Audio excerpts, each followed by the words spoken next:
ہڈیوں کو غذا، ناخن کو غذا، ایک ناخن کھینچ لے تو ہم کیا کریں؟ کیا میرے مولا کا نظام ہے؟ یہ ہمارا قبرستان ہے، مردہ سیل باہر نکل رہے اور ناخن کی شکل میں باہر آ رہے، پھر آگے جا کے اور سخت ہو رہے، تھوڑا سا ناخن زیادہ کٹ گیا، سارا دن سی سی کرتا ہے، سارا دن ہائے ہائے کرتا ہے، یہی ناخن میرا رب کھینچ لے تو ہم تو ایک ناخن کا شکر ادا نہیں کر سکتے۔ یہ جوڑ بنا دیے، سیدھا کر دے تو ہم اسی کا شکر ادا نہیں کر سکتے۔ میرے بھائیو، یہ سب کچھ کر کے پھر ہم اللہ کے باغی ہو جائیں، ہے کوئی عقل میں آنے والی بات؟ ہے کوئی سوچ بچار کی بات کہ 1500 صرف دیے اور اس نے چائے کی پیالی نہ دی تو نکال دیا، اس نے گاہک کو ڈیل نہیں کیا تو نکال دیا، اور یہ وجود کہاں سے خرید کے لائے؟ یہ زمین کس نے بچھا کے دی؟ والارض وضعها للانام، اے میرے بندو میں نے ہی تو تمہیں بنا کے دی۔ فاکہۃ، دیکھو میں نے تمہارے لیے پھل نکالا، والحب ذو العصف والریحان، میں نے ہی تمہارے لیے غلہ بھی بنایا اور بھوسا بھی بنایا۔ فبأي آلاء ربكما تكذبان، میری کیوں نعمتوں کو جھٹلاتے ہو؟ کیوں میرے باغی بنتے ہو؟ کس کس کا انکار کرتے ہو؟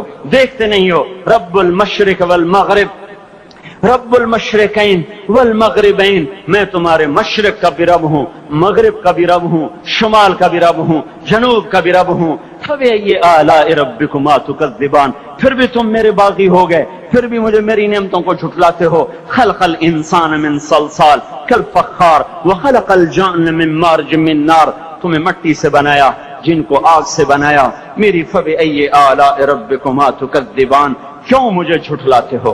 کیوں میری نعمتوں کا تم انکار کرتے ہو؟ تمہیں پتہ نہیں ہے کہ میں نے دو پانی سے لائے، ایک کڑوا ایک میٹھا، بینہما برزخ، ان میں پردہ لگایا، لا یبغیان، تاکہ کڑوا پانی میٹھے میں نہ چلا جائے۔ اگر میں پردہ ہٹا لوں تو کڑوا میٹھے میں چلا جائے تو پھر نہ کوئی تمہیں حکومت کا پانی میٹھا ملے، نہ زمین کا پانی میٹھا ملے۔ فبأي آلاء ربكما تكذبان، تم دیکھتے نہیں ہو تمہاری کشتیاں میرے اتنے بڑے سمندر میں آرام سے کراچی سے چل کر نیو یارک تک چلی جاتی ہیں، اور میں طوفانوں کو روکتا ہوں، موجوں کی لگام کو لگام دیتا ہوں، پانی کو تھام کے رکھتا ہوں کہ تمہارے تنکوں جیسے جہاز میرے ایسے محیط اور خوفناک سمندروں پر ایک کنارے سے چل کر دوسرے کنارے تک چلے جاتے ہیں۔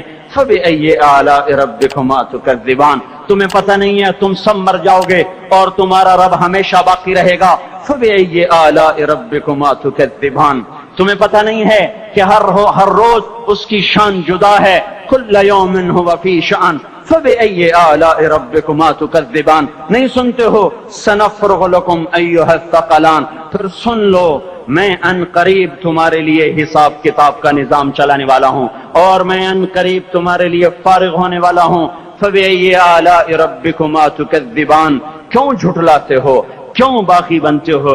اے انسان ہوش میں آ، اے جنات ہوش میں آ، تمہیں اپنے رب کے نظام کا پتہ نہیں ہے کہ اس نے جہنم کو بنایا ہوا ہے، اور وہ دن تمہیں یاد نہیں ہے کہ آسمان وردتن کالدہان، اور یرسل علیکما شواظ من نار ونحاس فلا تنتصران، تم میں آگ کی مار، تمہیں پانیوں کی مار، تمہیں جہنم کی مار کوئی بچا سکتا ہے؟ فبأي آلاء ربكما تكذبان، تمہیں پتہ نہیں ہے کہ اس دن مجرمین پہچانے جائیں گے، ان کے چہرے کالے ہوں گے، آنکھیں کیری ہوں گی، ہاتھ بندھے ہوں گے، پاؤں جکڑے ہوں گے، گردن میں توق ہوں گے۔ فبأي آلاء ربكما تكذبان، تمہیں پتہ نہیں میری دوزخ بھڑک رہی ہے۔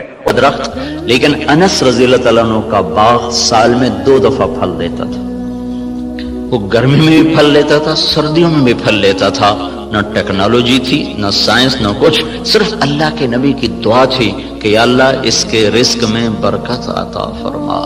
تو ان کے پھل سال میں 2 دفعہ آتے تھے۔ وہ کھجور تو ویسے ہی بہت دیر کے بعد پھل لیتی ہے۔ سلمان فارسی آئے کہ یا رسول اللہ آزادی تو ملی پر نہ ملنے کے برابر۔ کا کیوں؟ کہ وہ یہودی نے کہا ہے 100 پودے کھجور کے لگاؤ، جب وہ پھلدار ہو جائیں پھر تمہیں آزاد کروں گا۔ اب کھجور جلدی پھل لینے میں آ جاتی ہے، وہ تو وہی دور تھا جو پرانے زمانے کی کھجوریں تھی جو چڑھ کوئی 10 سال کے بعد پھل دینا شروع کرتی تھی۔ تو میری آزادی تو پھر نہ ہونے کے برابر۔ اچھا چلو مجھے لے چلو۔ 3-4 سال پہلے وہ جگہ میں دیکھنے گیا تھا جہاں وہ باغ تھا، انہوں نے باڑ لگائی ہوئی ہے اس کے چاروں طرف، باغ تو نہیں ہے، وہ خالی جگہ پر ہے وہاں موجود. تو آپ نے کھجور اٹھاتے اور لگا دیتے، کھجور اٹھاتے لگا دیتے. سال کے اندر اندر ساری کھجوریں بڑھ کے پھل دینے لگے. صرف 1 سال ایک کھجور اٹک گئی. یا رسول اللہ ایک کھجور نہیں اٹکی. کیا ہوا؟ تو حضرت عمر بولے یا رسول اللہ وہ میں نے لگائی تھی. کہ تیرا بڑا تو نے کیوں لگائی تھی؟ پھر آپ تشریف لے گئے، پھر آپ نے اپنے ہاتھ سے لگایا، سال کے اندر وہ پھلدار ہو گئی. اب یہاں ساری سائنس بھی فیل ہے، ٹیکنالوجی بھی فیل ہے. انتم تزرعونہ ام نحن الزارعون، تم اگاتے ہو کہ تمہارا اللہ اگاتا ہے، تم زراعت کرتے ہو کہ تمہارا اللہ کرتا ہے. زراعت کو پانی کے ساتھ جوڑا ہے تو اللہ تعالیٰ فرمایا افرأیتم الماء الذی تشربون انتم انزلتموہ من المزن ام نحن المنزلون، یہ پانی تم بارش کا برساتے ہو کہ تمہارا اللہ برساتا ہے. بارش نہ ہو تو آپ مجھ سے زیادہ جانتے ہیں کہ زمین کا پانی، دریاؤں کا پانی وہ تاثیر نہیں رکھتا جو اللہ نے بارش کے پانی میں تاثیر رکھی. زندگیوں کو زندگی مل جاتی ہے. وَتَرَى الْأَرْضَ حَامِدًا وَتَرَى الْأَرْضَ خَاشِعًا، 2 لفظ قرآن استعمال کرتا ہے. زمین کو دیکھو وہ ایسے پھٹی پڑی ہوتی ہے، حامدہ، اس کا ظاہر ختم ہو چکا ہوتا ہے. وَتَرَى الْأَرْضَ خَاشِعًا، اندر باہر سے زمین برباد ہوتی ہے. تو پھر ایک دم اللہ تعالیٰ آسمان سے پانی برساتا ہے. جب آسمان سے پانی اترتا ہے اہتزت وربت وانبتت من کل زوج بہیج، تو بارش سے زمین وجد میں آ جاتی ہے، رقص میں آ جاتی ہے. اہتزت جیسے خوشی سے لوگ جھومنے لگتے ہیں، ایسے جب تمہارا رب آسمان سے بارش برساتا ہے تو زمین خوشی سے جھومنے لگتی ہے کہ اللہ تعالیٰ اس میں وہ کچھ اتارتا ہے جو انسان کے بس میں نہیں ہے. تو زراعت کے نیچے پانی کو اللہ تعالیٰ لے کر آئے کہ یہ تم نے اتارا کہ تمہارے رب نے اتارا. لو نشاء جعلناہ اجاجا، اگر میں چاہوں تو دنیا کے سارے میٹھے پانی کو کڑوا کر دوں تو پھر کیا کرو گے؟ کہاں سے لاؤ گے پانی؟ تو آج کل تو ٹیکنالوجی کا دور ہے نا، کوئی کہہ سکتا ہے کہ ہم پلانٹ لگا لیں گے، میٹھا بنانا شروع کر دیں گے، پانی میٹھا شروع کر دیں گے. تو اسی ذہن کے لیے اللہ تعالیٰ نے ایک آیت اور اتاری ہوئی ہے، قل ارأیتم ان اصبح ماؤکم غورا فمن یاتیکم بماء معین، مجھے بتاؤ جب میں تمہارا پانی ہی ختم کر دوں تو کہاں سے لاؤ گے؟ ویسے ہی ختم کر دے. ان اصبح ماؤکم غورا، ایک قلعہ فتح نہیں ہو رہا تھا ملک شاہ کے زمانے میں، لمبا زمانہ گزر گیا، قلعہ نہیں فتح ہوا، پہاڑی پر تھا. ایک صبح اٹھے تو سارے شہر والوں نے سفید جھنڈے لہرائے ہوئے دروازے کھول دیے. کیا ہوا بھائی؟ رات کو نظام الملک جو وزیر تھا، وزارت کے لحاظ سے شہرت پانے والوں میں اسلامی تاریخ میں نظام الملک کا نام قیامت تک رہے گا. بہت اعلیٰ درجے کی صفات کا حامل اور ایسی وزارت کی کہ آج تک اس کی مثالیں دی جاتی ہیں. وہ سالار لشکر تھا. جب وہ تنگ آ گیا نا تو اس نے رات کو اٹھ کے دعا کی، یا اللہ ہم سے نہیں فتح ہو رہا، تو راستہ کھول دے. صبح قلعے کے دروازے کھول کے لوگ نیچے اتر آئے، کہا یہ ہم ہتھیار ڈالتے. کیا ہوا؟ کہ رات میں سارے شہر کا پانی خشک ہو گیا، ایک قطرہ پانی کوئی نہیں، ایک بوند پانی کوئی نہیں. دھس ان اصبح ماؤکم غورا، پانی کو دھسا دوں، کہاں سے لاؤ گے؟ اور دھنسے کو نکال دیں. حدیبیہ پر جب پہنچے 1400 آدمی، کنواں خشک، وہ پانی ختم. وہ تو حادثہ پیش آ گیا کہ انہوں نے اندر جانے سے روک دیا، وہ تو مکے جانے کی تیاری کر آئے تھے، راستے میں روک دیے گئے، پانی ختم ہو گیا. تو یا رسول اللہ پانی ختم ہے، کیا کریں؟ تو آپ نے کہا کوئی تھوڑا بہت ہو تو لاؤ. تو ایک آدمی تھوڑا سا پانی لے کر آیا تو آپ نے منہ میں ڈال کے خشک کنویں میں کلی کی تو کنویں کا پانی ابلتا ہوا باہر اٹھتے اوپر تک آ گیا. خشک کو اٹھا دیا، کھڑے کو دھنسا دیا.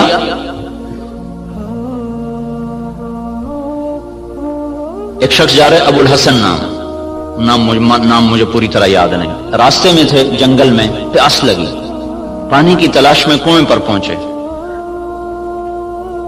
دیکھا تو پانی نیچے، تو انہوں نے اپنے موزے کو اتارا، جوتے کو اتارا، وہ لمبا جوتا ہوتا تھا، اس کو پگڑی سے باندھ کر نیچے لٹکایا تو پانی نیچے تھا، وہاں تک جوتا نہیں جا سکا، تب پریشان ہو کے بیٹھ گئے، اب کیا کروں، پیاس سے جان جا رہی۔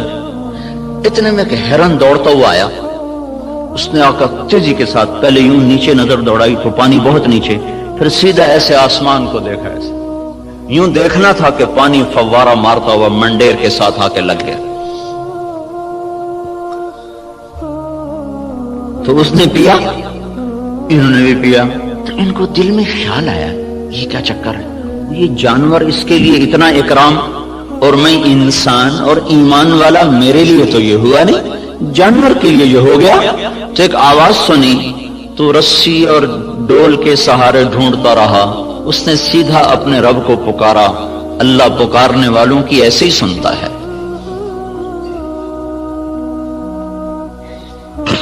تو یہ چیز ہمیں ایک راستہ دیتی ہے کہ ہمارے سوچ کے، تحقیق کے، ترتیب کے انداز اور ہیں۔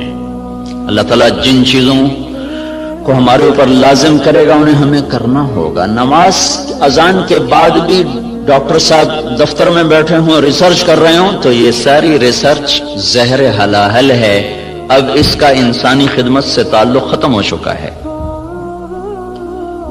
اللہ کی ندا کے بعد بھی تحقیق چل رہی ہو، اللہ کی صدا کے بعد بھی دفتر چل رہا ہو، تو یہ ساری برکتیں اپنے ساتھ لے کے چلا جائے گا۔ اب ہمارے لیے حکم ہے بند اذان باہر دینے کا حکم ہے۔ مسجد کے اندر اذان دینا مکروہ ہے، باہر۔ بلال رضی اللہ تعالیٰ عنہ مسجد کے ساتھ ایک کوٹھا تھا، ایک صحابی کا گھر تھا، اس کی چھت پہ چڑھ کے اذان دیا کرتے تھے کہ اذان باہر کی زندگی کو معطل کرنے کے لیے ہے اور مسجد کی زندگی کو آباد کرنے کے لیے ہے۔ حی علی الصلاۃ کے بعد اب نہ کوئی دکاندار، نہ کوئی تاجر، نہ زمیندار، نہ کوئی مرد، نہ کوئی عورت، جو جہاں پر ہے اسے حکم ہے کہ ہاتھ اٹھا لے اور چلے اس رب کی طرف جو کہہ رہا ہے حی علی الصلاۃ، آؤ نماز کی طرف۔ یہاں کیا ملے گا؟ یہاں تو ہم بہت کچھ کام کر رہے ہیں، لوگوں کی خدمت کر رہے ہیں، ریسرچ کر رہے ہیں، یہاں کیا ملے گا؟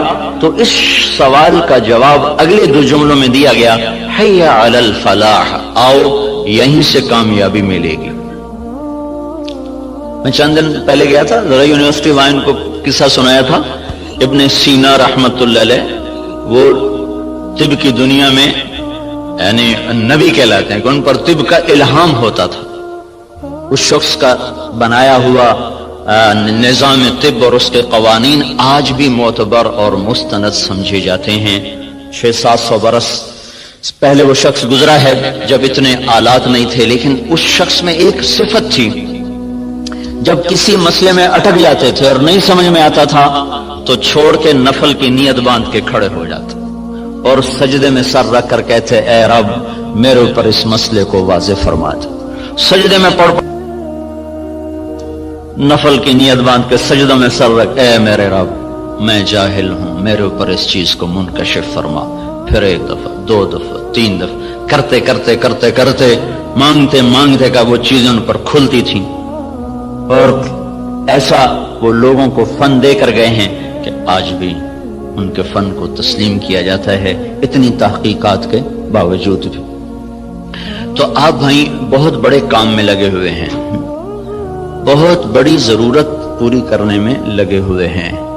زراعت فرض کفایہ ہے، تجارت جائز ہے، تجارت کرنا جائز اور زراعت کرنا فرض کفایہ۔ اگر لوگ تجارت چھوڑ دیں تو گناہگار نہیں ہوں گے، لیکن اگر سارا طبقہ زراعت چھوڑ دے تو گناہگار ہو جائیں گے۔ علامہ خزائی رحمت اللہ علیہ نے لکھا ہے کہ زراعت کے چھوڑ دینے سے لوگ گناہگار ہو جائیں گے، یہ فرض کفایہ، جیسے جنازہ سارے چھوڑ دیں تو مجرم ہو جائیں گے، تو زراعت فرض کفایہ ہے۔ بہترین مال وہ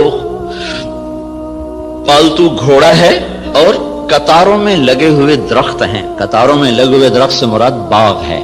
سب سے بہترین رزق جو اللہ تعالیٰ کسی کو دیتا ہے وہ گھوڑا اور باغ ہے۔ اور آپ نے فرمایا جب اللہ تعالیٰ نے معیشت کو اتارا، معیشت کو جب آسمان سے اتارا تو برکت کو کھیتی اور بکریوں میں رکھ دیا۔ جب اللہ تعالیٰ نے معیشت کو آسمان سے اتارا تو برکت کو کھیتی اور بکریوں میں رکھ دیا. سعد بن معاذ رضی اللہ تعالیٰ عنہ تشریف لائے تو آپ نے دیکھا ان کے ہاتھوں پر وہ کسی چلانے کے نشان پڑے ہوئے تھے. تو آپ نے کہا سعد کیا ہے یہ؟ کہا جی یہ کسی کے نشان ہے، میں زمین کھودتا ہوں، گوڑی کرتا ہوں. گوڑی کرتے نا اس زمانے میں ہاتھوں سے کرنا، یا رسول اللہ وہ میں خود کرتا ہوں، اس کے کرنے کی وجہ سے یہ میرے نشان پڑ گئے ہیں، بچوں کی روٹی کماتا ہوں. تو آپ نے ان کا ہاتھ لے کر ایسے چوما اور کہا اس ہاتھ پر جہنم کی آگ حرام ہے.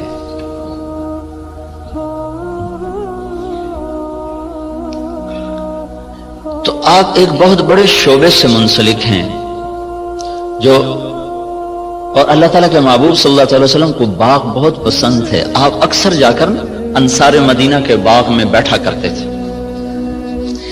معاویہ رضی اللہ تعالیٰ عنہ سے کسی نے پوچھا، ایک بدو سے پوچھا تجھے کون سا مال پسند ہے؟ کہنے لگا چشمہ ہو عین خوارہ وعرض خرارہ، چشمہ ہو ابلتا ہوا، زمین ہو سرسبز، او نعجۃ صفراء فی قطعۃ خضراء، یا بکریاں ہوں اور ساتھ سرسبز چراگاہ ہو، یا کھجوروں کا باغ ہو اور اس کی چھاؤں ہو. تو کہنے لگے اللہ کے بندے سونے چاندی کا تو نے ذکر ہی نہیں کیا. انہوں نے کہا امیر المومنین دفع کرو، یہ بھی کوئی چیز ہے، خرچ کرو تو ختم ہو جائیں، نہ کرو تو پتھر کی طرح پڑے رہیں. تو اللہ تعالیٰ کے محبوب صلی اللہ تعالی علیہ وسلم نے ان ہاتھوں کو چوما کہ ان پر جہنم کی آگ حرام ہے. اور معاویہ رضی اللہ تعالیٰ عنہ اتنی بڑی زراعت تھی کہ ان کے کھیت میں 5 لاکھ من گندم ہوتی تھی. جس زمانے میں یہ ایسی اقسام تیار نہیں ہوئی تھیں کہ جو ایکڑ میں 50 من ہو اور ایکڑ میں 60 من ہو. وہ ایک پرانی ہم نے بھی تھوڑی سی رکھی ہوئی ہے باپ دادے کی 591، وہ بس ہم اپنے کھانے کے لیے 2 ایکڑ کاشت کر لیتے ہیں، 15-20 من ایک ایکڑ سے وہ ہوتی. یہ اقسام نہیں تھی اور اس کے باوجود 5 لاکھ من گندم ان کے فارم سے نکالی جاتی تھی. اور عمر رضی اللہ تعالیٰ عنہ جب خلیفہ بنے تو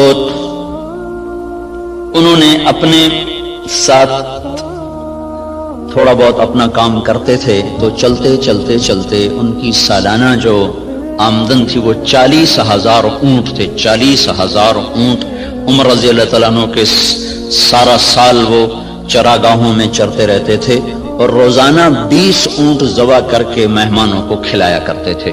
اور خود مہینے میں 1 دن گوشت کھاتے تھے، اپنی ذات کے لیے مہینے میں 1 دن گوشت، اور مہمانوں کے لیے روزانہ کا دستور تھا. 20 اونٹ روزانہ ذبح ہوتے تھے اور لوگوں کو کھلایا جاتا تھا. تو یہ تحقیق اور ریسرچ تو سب کچھ ہے اور بڑی جان بھی لگ رہی ہے. اور خود ہم دیکھ رہے ہیں کہ ہماری 5 من کپاس ہوتی تھی، اب وہی 30 من ہو رہی ہے، 35 من تک چلی جاتی ہے. ہماری 15-20 من گندم ہوتی تھی، وہ 60 من تک خود میرے اپنی زمین میں نکلی ہے. اوسط کے لحاظ سے تو نہیں، لیکن 2, 4, 10 ایکڑ ایسے ہر دفعہ دیکھے کہ ان پہ 60 من تک گندم چلی گئی، 100 من تک مکی چلی گئی ہے. لیکن وہ جو ڈاکٹر صاحب نے بات کی تھی کہ ذلت تو ساتھ نہیں چھوڑ رہی، وہ تو اسی طرح چھائی ہوئی ہے. اتنی فراوانی کے باوجود ذلت سروں سے جا ہی نہیں رہی کہ اس کے لیے ایک اور نظام ہے، اس کے لیے اور اسباب ہیں. اس ریسرچ و تحقیق و تدقیق کے ساتھ ایک نظام اور ہے، وہ ہے اللہ اس کے رسول کی پسندیدہ ترتیب زندگی کو بھی سیکھنا اور اس کو بھی اپنی زندگی میں شامل کرنا اور اس کو لے کر ساری دنیا میں پھرنا. اس امت کا جو کام ہے وہ ساری دنیا کے انسانوں کو اللہ کا تعارف کروانا اور اللہ کے دین کی طرف بلانا ہے. وہ پہلو ہمارا بالکل خالی ہو گیا ہے. میں مکہ میں تھا تو مجھے ایک ملے، اس کے PhD تھے ارضیات کے. ایک جگہ کھانے پہ ان سے ملاقات، وہ مجھ سے کہنے لگے آپ کے پاکستان کی جو زمین ہے ساری دنیا میں ایسی زمین کسی ملک کے پاس نہیں ہے. جو اللہ تعالیٰ نے قدرتی اس کے اندر صفات رکھی ہیں دنیا کے کسی خطے میں یہ صفات موجود نہیں۔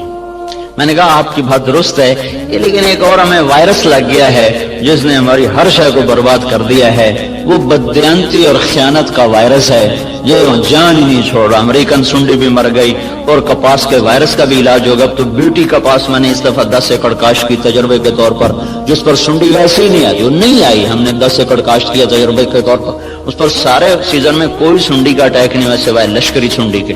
تو وائرس کا بھی کنٹرول ہو گیا، سنڈیاں بھی کنٹرول ہو گئیں، لیکن یہ جو بددیانتی کا وائرس لگا ہے یہ مصیبت خانہ بڑھتا ہی جا رہا ہے، بڑھتا ہی جا رہا ہے۔ جب تک یہ اندر سے نہیں نکلے گا اللہ تعالیٰ کی نظروں سے ہم گرتے رہیں گے، گرتے رہیں گے، گرتے رہیں گے۔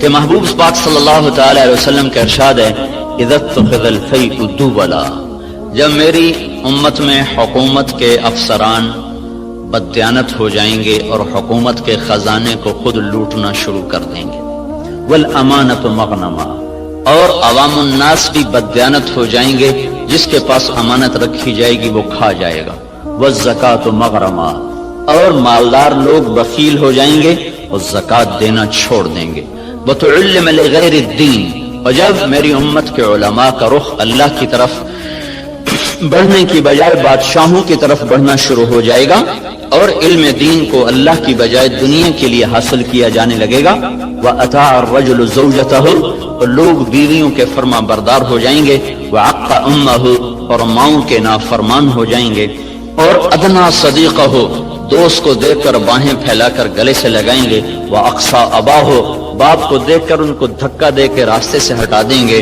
وَصَادَ الْقَبِيلَةَ فَاسِقُهُمْ، قبیلے کا سردار نافرمان ہوگا، وَأُكْرِمَ الرَّجُلُ مَخَافَةَ شَرِّهِ، ایک دوسرے کو اکرام کر کے بھی آپس میں بغض رکھا ہوا ہوگا، مسکرا کر بھی ملنا ہوگا، اندر میں نفرت بھی ہوگی، ایک دوسرے کے شر سے بچنے کی ہر ایک کی نیت ہوگی، وَكَانَ رَئِيسُ الْقَوْمِ أَرْذَلَهُمْ، بڑے بڑے کلیدی عہدوں پر نکمے لوگوں کو بٹھا دیا جائے گا، نااہل لوگوں کو بٹھا دیا جائے گا، وارتفعت الاصوات فی المساجد، مسجدوں میں لڑائیاں شروع ہو جائیں گی اور فرقہ واریت کی آگ بھڑک اٹھے گی، وظہرت القینات والمعازف، اور گانے والیاں معزز اور محترم ہو جائیں گی اور گانے والیاں عام ہو جائیں گی، اور موسیقی چاروں طرف پھیل جائے گی اور موسیقی کے آلات ہر طرف عام ہو جائیں گے، وشربت الخمور، اور شراب عام ہو جائے گی، ولبس الحریر، اور مالدار لوگ مرد ریشم استعمال کریں گے، ولان آخر هذه الامت اولها، اور اس امت کے آج کے لوگ پہلے لوگوں کو جاہل، ان پڑھ، اس قسم کے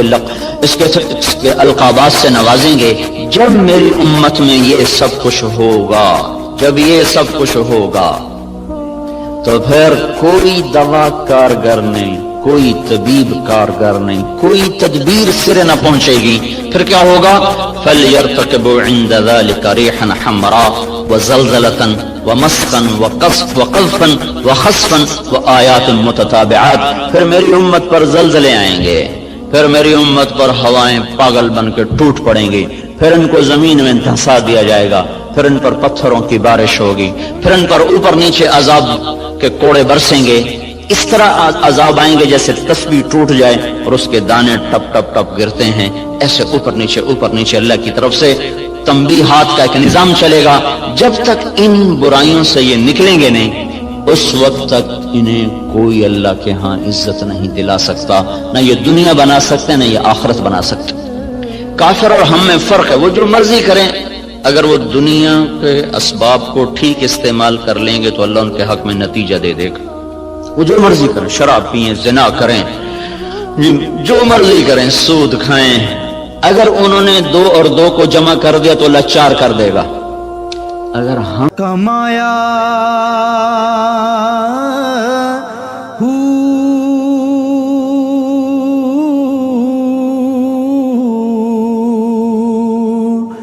نہ میں بھج مسیتی وڑیا، نہ تسبیح